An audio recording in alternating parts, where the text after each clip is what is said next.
Rogério, com essa parte aqui, presidente, é sobre a ciência e a atuação do presidente Lula e o seu indiciamento, os fundamentos. Como é de conhecimento público, no dia 8 de janeiro de 23, Lula estava no município de Araraquara, cujo prefeito é Edinho Silva, do PT.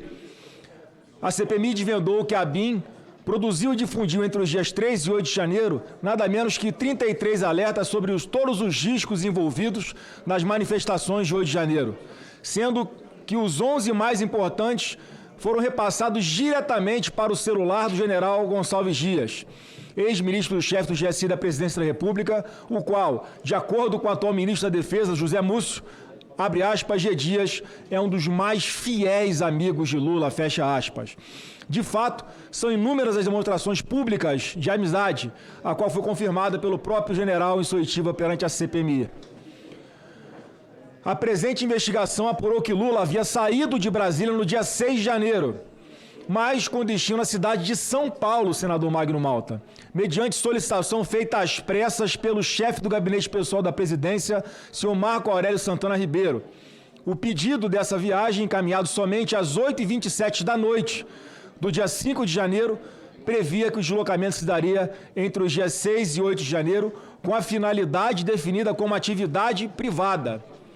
Mas é preciso lembrar que desde o dia 5 de janeiro, ou seja, antes de solicitar a primeira viagem com destino ao município de São Paulo, já havia alerta da ABIN,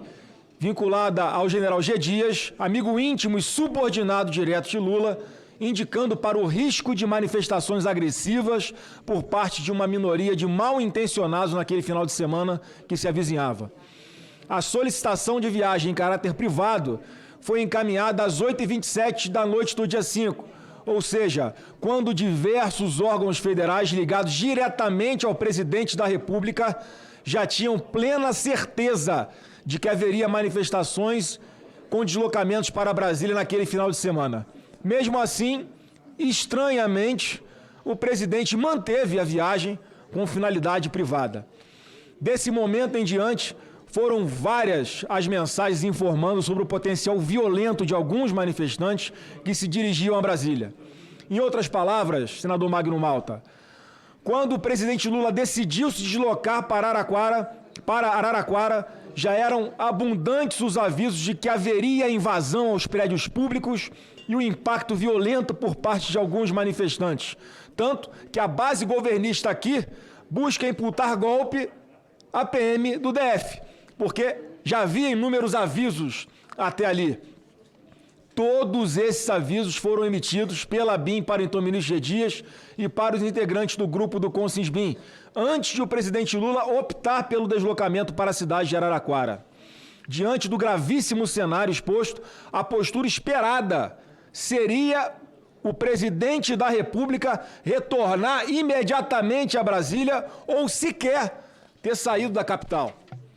Mas, ao invés disso, ele preferiu inserir um novo destino na sua agenda, buscando dar um verniz de oficialidade sobre o seu afastamento, que era privado.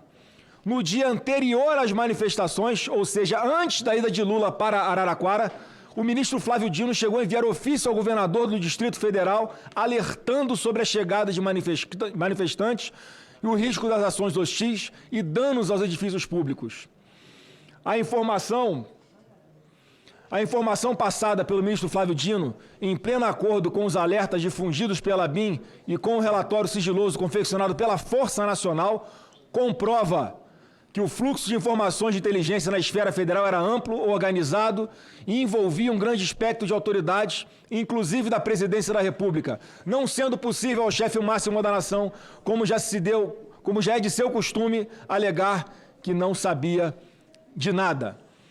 Não se pode esquecer que o Palácio do Planalto tentou esconder as imagens e uma infinidade de documentos sob a rubrica de sigilo. O conjunto de todos esses elementos não deixam dúvidas de que o presidente da República, Lula, já sabendo da possibilidade de depredação, resolveu viajar para a cidade de Araraquara sob a falsa justificativa de que iria acompanhar uma enchente que já vinha ocorrendo há mais de 20 dias. Tudo indica que essa omissão deliberada teve como propósito a colheita de frutos políticos em decorrência dos ataques e também com a criminalização do grupo opositor, que sempre promovia manifestações legítimas, pacíficas e ordeiras. Concluindo, a leniência de Lula teve uma contribuição fundamental para permitir a invasão e a destruição do patrimônio público. Se ele tivesse agido conforme determina o arcabouço de atribuições legais, não abandonado a cidade e impondo, sem tergiversar, a proteção dos prédios públicos federais, em especial o Palácio do Planalto, certamente as invasões não teriam ocorrido ou os danos seriam minimizados. Dessa maneira, resta inequívoca a necessidade de indiciamento do atual presidente da República, Luiz Inácio Lula da Silva, pelos crimes previstos no artigo 163 do Código Penal e 62 da Lei 9605 de 98. Além disso, de acordo com tudo até aqui relatado, o caso envolvendo a negativa e o extravio das imagens também permite concluir por seu indiciamento pelo crime de prevaricação, previsto no artigo 319 do Código Penal. Não há dúvida de que a atuação heterodoxa do presidente da República, que simplesmente decidiu abandonar a cidade e deixar o Palácio Presidencial desguarnecido quando já havia inúmeros alertas sobre a possibilidade de atos violentos, foi tomada de livre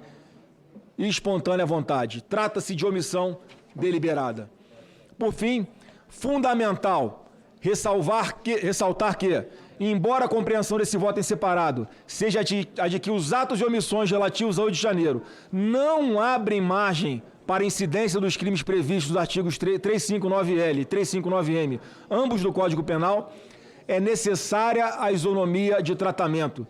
De modo que, caso o STF entenda que os agentes públicos que se omitiram devam responder por tais delitos, espera-se, por questão de coerência e razoabilidade, que o mesmo entendimento também seja aplicado para o caso do presidente Luiz Inácio Lula da Silva, que, assim sendo, também deve responder por abolição do Estado Democrático de Direito e golpe de Estado, uma vez que ele era o comandante em chefe das Forças Armadas. Como não existe na história da humanidade golpe de Estado sem armas, e os comandantes das três forças, Exército, Marinha e Aeronáutica, indicados por Lula, já haviam sido nomeados por Jair Bolsonaro,